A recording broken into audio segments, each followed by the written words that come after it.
ओम शांति पाल भाई। ओम शांति ईश्वर भाई। पाल भाई, हम आज की मूल्य रिवीजन कर रहे हैं जी। और आज खास बाबा ने बाप का मददगार की बात कही है कि बाप का मददगार बन इस आयरन एजेड पहाड़ को गोल्डन एजेड बनाना है। माना पूरा पतित कलयुग को फिर से स्वर्ग बनाना है। तो इसलिए बाबा ने खास कहा है पाल भाई कि ये जो संगम युग है, यही एक संगम युग है जो बाबा बोलता है कि 21 जन्म के लिए अपनी तकदीर बनानी। इतना सुंदर मौका, इतना अच्छा चांस बाबा हम बच्चों को देता है संगम पर आके। इसलिए बाबा बोलता है संगम पर खास आता हूँ फर्ज अदाई करने। वो कौन सी फर्ज अदाई करता है बाबा? कि जो बीमार दुखी हो गए बच्चे, विकारों के अधीन हो गए, पतित हो गए, तो ऐसे बच्चों को निकाल कर सुख घनेर देता हूँ, सुख की दुनिया में ले जाता हूँ, सबका दुख मिटाता हूँ, माया के पंजों से छुड़ाता हूँ। तो इतनी सेवा बाबा करता है हम बच्चों की। तो बाबा बोलता है मैं एक फर्ज ज्यादा ही निभाता हूँ मैं अपने संगम पे आके। तो इसलिए हमको भी 21 जन्म के लिए अपनी ऊंची तकदीर बनाने का पूरा हमेशा अटेंशन रखना चाहिए, फुरना होना चाहिए हमको भी। इसलिए स्वयं को ब्रह्मा मुख वंशावली समझकर पक्का पवित्र ब्राह्मण भी बनना है, औरों की सेवा भी करनी है, कभी कुल कलंकित नहीं बनना है। तो बाप समान निराकारी निरहंकारी बन अपनी फर्जाते हमें भी करनी है। तो इस तरह आज ये मुख्य बातें जो है बाबा की, तो इसी के आधार पर मुरली पाल भाई, तो आप थोड़ा डिटेल मुरली आज बताइए। ओम शांति ईश्वर भाई। ओम शांति। आज 11 दिसंबर 2024 की मुरली हम लोग रिवीजन कर रहे हैं। जी बिल्कुल। आज जैसे कि बाबा ने कहा है, मीठे बच्चे बाप का मददगार बन आयरन एजेड पहाड़ को गोल्डन एजेड बनाना है। बिल्कुल। पुरुषार्थ कर नई दुनिया के लिए फर्स्ट क्लास सीट रिजर्व करना है। जी। तो बाप का मददगार बन आयरन एजेड, आयरन एजेड माना कलयुगी दुनिया। जी। आयरन एज कलयुग को कहा जाता है और गोल्डन एज सतयुग को कहा जाता है। जी। तो ये आयरन एज रूपी पहाड़, पहाड़ बहुत बड़ा होता है। तो पहाड़ गोवर्धन पर्वत बोलते हैं ना। जी। बाप का मददगार बन, ये जो कलयुग रूपी पहाड़ है, इसको गोल्डन एजेड सतयुग बनाना है। जी। तो बाप का क्या मददगार बनना है? बाबा ने कहा पवित्र बनने का मददगार बनना है। इसका सार बताया बाबा ने, सभी बातों का सेक्रीन बताया, मन मना भाव। जी। मुझे याद करो तो इस योग अग्नि से तुम्हारे विकर्म विनाश होंगे। बाबा कहते हैं मैं सम्मुख तुम बच्चों को पढ़ा रहा हूँ। जी। कल्प कल्प अपनी फर्ज अदाई पालन करता हूँ। पारलौकिक बाप है शिव बाबा, कहते हैं मैं अपना फर्ज बजाने आया हूँ। जी। जब कलयुग और सतयुग का संगम होता है तब। बिल्कुल। तुम बच्चों की मदद से, मैं अपना फर्ज बजाने आया हूं तुम बच्चों की मदद से। जी। मदद देंगे तब तो तुम भी पद पाएंगे। मैं कितना बड़ा बाप हूँ, कितना बड़ा यज्ञ रचा है। ब्रह्मा की मुख वंशावली, तुम सब ब्राह्मण ब्राह्मणियां हो, भाई बहन हो। जी। जब भाई बहन बने, जब ब्रह्मा की औलाद चाहे स्त्री हो या पुरुष, जी, जब भाई बहन बन जाते हैं तब दृष्टि बदल जाती है। दृष्टि हमारी आत्मिक हो जाती है। जी। बाप कहते हैं इस ब्राह्मण कुल को कलंकित नहीं करना। जब भाई बहन की आत्मिक दृष्टि हो गई, ये बाप का मदद करना है, तो आदमी पवित्र रहेगा। पवित्र बनना ही मददगार बनना है। जी। तो बाबा कहता है फिर कुल कलंकित नहीं करना, पवित्र रहने की युक्तियां हैं। मनुष्य कहते हैं यह कैसे होगा, ऐसे हो नहीं सकता, इकट्ठे रहें, आग न लगे रहे न लगे, कैसे होगा बोलते हैं। बाबा कहते हैं बीच में ज्ञान तलवार होने से आग नहीं लगती, लग सकती। परंतु जब दोनों मन मना भाव रहे, अर्थात देह सहित देह के सब संबंधों को भूल एक बाप को याद करेंगे, तब आग नहीं लग सकता। जी।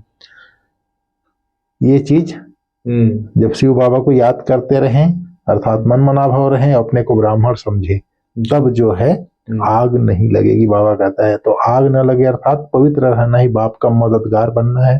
जी। फिर बाबा ने कहा पुरुषार्थ कर नई दुनिया के लिए फर्स्ट क्लास सीट रिजर्व करना है। बाबा ने आज उदाहरण दिया, जैसे बाइस्कोप देखने जाते हैं तो लोअर होता है, अपर सीट होता है, बालकनी होता है। वैसे बाबा ने कहा बाइस्कोप में जाते हैं तो फर्स्ट क्लास में रिजर्वेशन कराते हैं ना।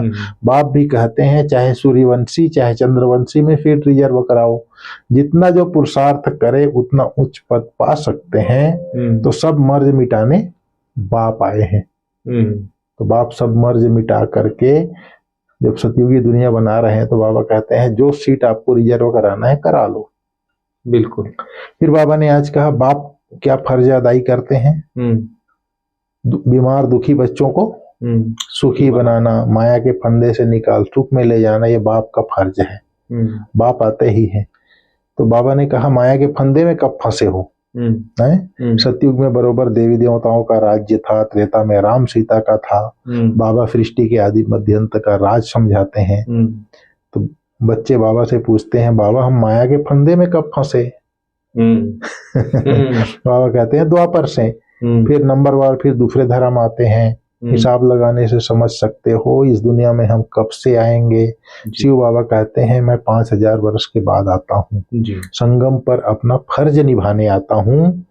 सभी जो भी मनुष्य मात्र हैं दुखी हैं, उनमें भी खास भारतवासी, रामानुसार भारत को ही मैं सुखी बनाता हूँ। बाप का फर्ज है बच्चे बीमार पड़े तो उनकी दवा दरमल करना, लौकिक में भी करते हैं। यह है बहुत बड़ी बीमारी। और बाबा कहते हैं सभी बीमारियों का मूल है 5 विकार। बच्चे पूछते हैं यह कब से शुरू हुए? बाबा ने कहा द्वापर से। रावण की बात समझानी है। रावण को कोई देखा नहीं जाता है, बुद्धि से समझा जाता है। बाप को भी बुद्धि से जाना जाता है। आत्मा मन बुद्धि सहित है। आत्मा जानती है हमारा बाप परमात्मा है। मनुष्य कहते हैं दुख सुख लेख से आत्मा निर्लेप है, लेकिन बाबा कहते हैं आत्मा में ही आती है लेप छप। जब शरीर है तो आत्मा को दुख होता है, ऐसे नहीं कहते कि मुझ परमात्मा को दुखी मत करो। बाप भी समझाते हैं मेरा भी पार्ट है, कल्प कल्प संगम पर आकर मैं पार्ट बजाता हूँ। जिन बच्चों को मैंने सुख में भेजा था वह दुखी बन पड़े हैं, इसलिए ड्रामा अनुसार मुझे आना पड़ता है, बाबा बोलता है। बाकी कोई कच्छ मच्छ अवतार की बातें नहीं है, बाबा ने कहा। फिर बाबा ने कहा आप बच्चे कहते हो मैं गुलाम तेरा भक्ति मार्ग में। अब बाबा कहते हैं मैं निराकारी निरंकारी बाप हूँ, अभी आकर के तुम बच्चों को सदा सुखी बनाता हूँ। तो इस तरह से यहाँ कोई डमरू बजाने की बात नहीं है, ये ज्ञान शंख बजाने की बात है। बाबा ने कहा तुम बच्चे बाबा से आदि मध्य अंत का ज्ञान सुनकर फिर औरों को सुनाते हो, इसे ही शंख ध्वनि कहा जाता है। उसको डमरू दिखा दिया है, याद कर दिया शंख ध्वनि। हाँ, तो बाबा ने कहा सच्ची गीता से भारत स्वर्ग बनता है, बाकी सिर्फ कथाएं बैठ बनाई है। वह तो सिर्फ कथाएं बैठ बनाए हैं, तुम सब पार्वतियां हो, तुमको यह अमर कथा सुना रहा हूँ। बाबा कहता है सतयुग में कोई नंगन होते नहीं। दुनिया वाले बोलते हैं फिर बच्चे कैसा पैदा होंगे। वो तो समझेंगे ही नहीं, वहाँ पवित्रता है तो विकार की बात ही नहीं, बाबा बोलता है। बाबा कहते हैं मैं जानता हूँ ड्रामा अनुसार माया फिर तुमको दुखी करेगी, फिर मैं आऊंगा अपना फर्ज निभाने। ये महाभारत लड़ाई है, दिखाई भी दे रही है, आसार भी दिखता है। बाबा ने कहा स्वर्ग का मालिक बनने का पुरुषार्थ करना है, इसमें स्थूल लड़ाई की कोई बात नहीं है, असुरों व देवताओं की लड़ाई की कोई बात नहीं है। वहां तो माया ही नहीं जो लड़ाए, आधा कल्प न लड़ाई होगी, न कोई बीमारी होगी, न दुख अशांति होगी। वहां तो सदैव सुख ही सुख बहारी बहार है। वहां कोई हॉस्पिटल नहीं होता, लेकिन स्कूल होता है, पढ़ना तो होता ही है, बाबा बोलता है। अब तुम हर एक यहाँ से वर्षा ले जाते हो, बाबा ने कहा। फिर बाबा ने कहा ये स्कूल है, एक ही टीचर पढ़ाते हैं, नॉलेज ही एक है, एम ऑब्जेक्ट ही एक है। कौन सी एम ऑब्जेक्ट है? नर से नारायण बनने की। बाबा ने कहा जो नापास होंगे वह चंद्रवंशी में चले जाएंगे। जब देवताएं थे तो क्षत्रिय नहीं थे, क्षत्रिय थे तो वैश्य नहीं थे, जब वैश्य थे तो शूद्र नहीं थे। यह सब समझने की बातें हैं। बाबा ने कहा बाकी रावण का कोई रूप नहीं है, काम का जो भूत है यही रावण है। रावण का कोई भूत व शरीर तो है नहीं, बाबा कहता है जी।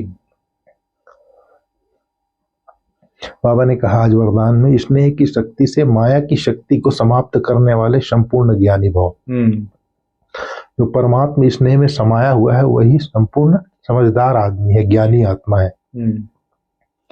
बाबा ने कहा स्नेह में समाना ही संपूर्ण ज्ञान है, स्नेह ब्राह्मण जन्म का वरदान है। परमात्मा के प्यार में ही हमारा ब्राह्मण जन्म हुआ है। संगम युग पर स्नेह का सागर स्नेह के हीरे मोतियों की थालियां भर भर कर दे रहे हैं। जी। जो हमको ज्ञान रत्न बाबा लुटा रहा है यही उसका स्नेह का हीरे मोती है। जी। तो स्नेह से संपन्न बनो, अर्थात ज्ञान गुण शक्तियों से संपन्न बनो। स्नेह की शक्ति से परिस्थिति रूपी पहाड़ परिवर्तन हो पानी समान हल्का बन जाएगा। माया का कैसा भी विकराल रूप व रायल रूप सामना करे तो सेकंड में स्नेह के सागर में समा जाओ। जी। तो स्नेह की शक्ति से माया की शक्ति समाप्त हो जाएगी। बिल्कुल। एक तरफ बाप है, एक तरफ माया है। माया आने लगी तो बाप के स्नेह में समा जाओ तो माया की शक्ति समाप्त हो जाएगी। जी। आज बाबा ने स्लोगन में बोला तन मन धन मन वाणी और कर्म से बाप के कर्तव्य में सहयोगी ही योगी है। बिल्कुल। बाबा का मददगार हम अगर बनते हैं तन मन धन से, मन वाणी कर्म से, जी, तो उसका सहयोग करना ही ऑटोमेटिक योगी बनना है बाबा ने। ठीक है भाई साहब, ओम शांति। ओम शांति पाल भाई, ओम शांति। बहुत बहुत धन्यवाद आपका, बहुत अच्छे।